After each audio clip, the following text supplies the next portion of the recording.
The Apple Watch Series 7 was criticized as one of the most lackluster Apple Watch updates yet, with no new chip upgrades, no new health features, and a design that felt just a little too familiar to past Apple Watches. However, after 3 months of use, does that criticism not only hold up, but more importantly, does the Apple Watch Series 7 deserve your time? Time. Get it? Time? The Apple Watch tells time because it's a watch. Yeah, we're really doing one of those lame pun things where I over-explain everything. Can we just cut this part out? No, it's going in? Dan, why can't we cut it? Can we just cut this out, okay? It's cut, right? Okay, good. So I'm going to be more kind to the Series 7 than a lot of other reviewers were, and I'm not going to say there's nothing new here, because quite frankly, there are big changes here that really do impact the usability of the Apple Watch. So yes, the Series 7 does look similar to the Series 6 and sports the same material types as the former model, although with some new colors on the aluminum version. I used the green aluminum model for a while, and while I really did enjoy that color, I ultimately opted to switch it for a stainless steel Series 7 model to class up my watch a little bit, and I'm really enjoying this material for how it looks in person. It really does make the watch look more like a piece of jewelry rather than just the tech gadget that it is. And it's not only one of the best looking Apple Watches, but also the best one to get if you want to match the largest selection of bands with it.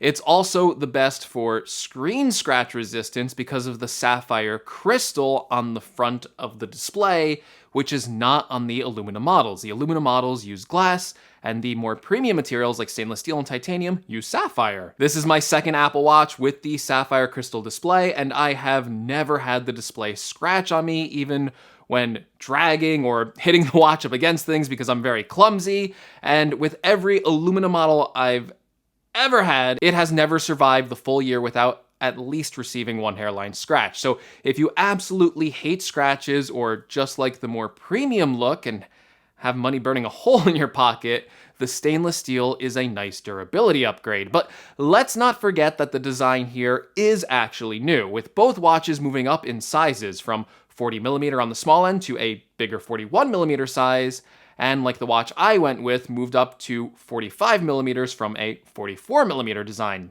Now, this single-digit increase in case sizing doesn't sound like a lot on paper, but in person it makes a substantial enough difference in the design of this device, because the Series 7 bezels are now really stripped down to the point where there's just a thin black border around the watch, and the display goes so much to the edge that there's this kind of slight contour effect if you look at the watch from the side, and you can actually see information or numbers or whatever the display on the watch. It's a cool visual effect that if you catch it at the right time when you're looking, the watch just really kind of pops. There's specifically even a contour watch face that's exclusive to the Series 7 that puts the numbers right up against the side for this kind of cool visual gimmick. And while that part of it may be gimmicky, the larger display in itself isn't gimmicky. I found the larger display size helps for interacting with the watch, seeing the time at a glance, especially for analog watch faces, and making it easier to hit buttons and making text more readable on screen. And the biggest quality of life improvement is the native keyboard on the watch, which, to my surprise, even after 3 months later, still works really well, and you can actually type or swipe messages out pretty reliably. This feature alone has changed the way that I use my Apple Watch, because I personally am not a huge fan of dictating messages on my watch, because the times where I'm usually looking at or answering my messages on my watch is usually when I'm out in public, like walking around. And let's be honest, it's a little awkward to bark something into your wrist when you're sitting at a coffee shop and the person at the table next to you is just staring daggers at you like you're some sort of weirdo. Actually, I get that a lot, especially when I film in public. So being a YouTuber with a lot of social anxiety, sometimes it can be quite the conundrum.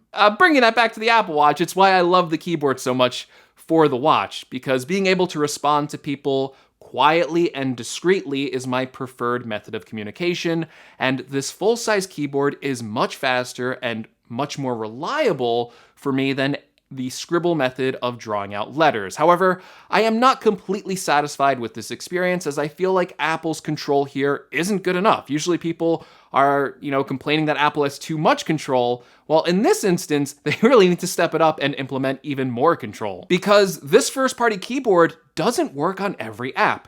Now, thankfully, in my initial review, I complained that even some of Apple's first-party apps didn't have the native keyboard working, like in Apple Maps, but as of the making of this video, these apps have been updated and now they appear to work fine with this keyboard. However, for some of the third-party apps that I love on the Apple Watch, they still do not support the first-party keyboard, even after 3 months. I find that really shocking.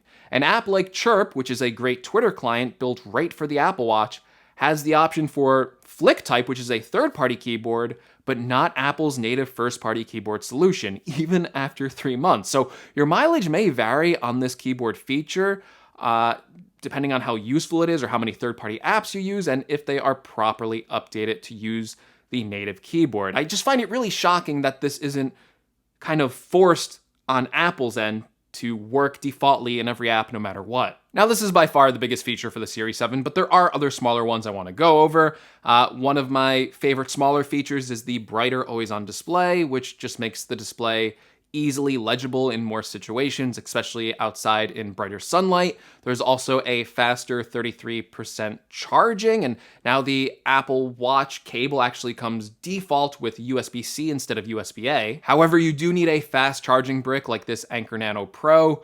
They didn't sponsor this video, but they did send one over to me, and it's an impressively small USB-C charger. Link in the description if you want to pick one up, but you do need a charger like this to take advantage of the faster 33% charging speed. Not only that, but you need to make sure that you are using this Type-C Apple Watch charging puck or a third-party accessory that supports the faster charging. Now, I've used this fast charging a few times, and the one time it did really come in handy for me is when I forgot to put my watch charging overnight, and I was able to get enough juice in like just about 30 minutes to last me pretty much the rest of the day. However, when I do charge my watch, I usually use a Belkin 3-in-1 charging dock, which is around like $150, and I'm not going to buy a new dock just to take advantage of this faster charging speed. It's an older accessory, so it wasn't updated for the faster charging speed. So for the most time, I'm still using the slower charging speeds.